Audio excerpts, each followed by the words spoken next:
இப்போ வந்து நம்ம பன்னீர் மசாலா செய்ய போகிறோம்ப்பா. அதுக்கு வந்து தேவையானது 2 தக்காளி, 1 வெங்காயம், 6 திரி பூண்டு, 1 டீஸ்பூன் சோம்பு, ஒரே ஒரு பட்டை, 1 லவங்கம், இது தாளிக்கிறதுக்கு. நெய் போட்டு அதில் வந்து நம்ம அந்த வெங்காயம், தக்காளி, முந்திரி 3த்தையும் வதக்கிடணும்.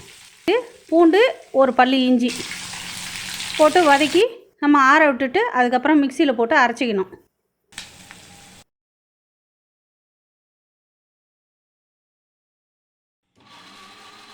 இப்போ அரைச்சி எடுத்துட்டோம். அந்த விழுதை வச்சுட்டு அடுப்பத்தை வச்சிடலாம்ப்பா. அடுப்பத்தை வச்சு 5 டீஸ்பூன் ஆயில்ப்பா, ஒரு சின்ன டீஸ்பூன் அளவு ஏற்கனவே சொன்னோம் இல்லைங்களா, சோம்பு, ஒரே ஒரு பட்டை, 1 லவங்கம்.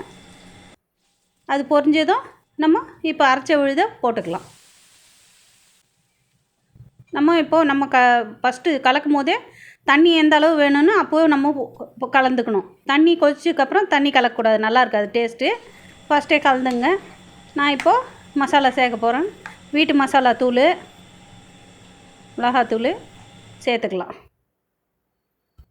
4 டீஸ்பூன், சின்ன டீஸ்பூனில் 4 டீஸ்பூன் மிளகா பொடி, ஒரு சின்ன டீஸ்பூன் அளவு மஞ்சள் பொடி, நமக்கு தேவையானது உப்பு போட்டு நல்லா கலந்துட்டு 10 நிமிஷம் மூடி போட்டு கொதிக்க வச்சிடலாம்ப்பா.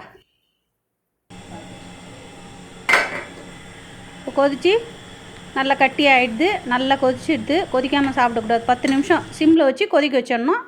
அதுக்கப்புறம் நம்ம இப்போ பன்னீர் போட்டுக்கலாம்.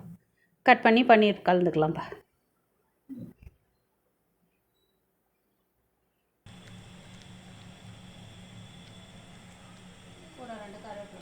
பன்னீர் போட்டு 2 நிமிஷம் நம்ம கருவேப்பிலை, லேசாக கருவேப்பிலை, கொத்தமல்லி வேணும்னா போட்டுக்கலாம், நம்ம இஷ்டம்தான். 2 நிமிஷம் கலந்துட்டு ஒரு 5 நிமிஷம் கூட வேண்டாம், 2 நிமிஷம் வச்சா போதும். பன்னீர் போட்டு ஆஃப் பண்ணிக்கலாம்ப்பா.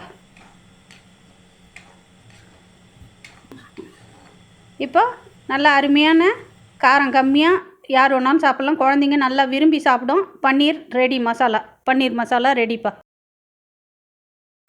இட்லி, தோசை, சப்பாத்தி 3த்துக்கும் சாப்பிட்லாம், பூரிக்கும் சாப்பிட்லாம். ரொம்ப அருமையாக இருக்கும்ப்பா. நீங்களும் ட்ரை பண்ணி பாருங்கள் உங்கள் வீட்டில்.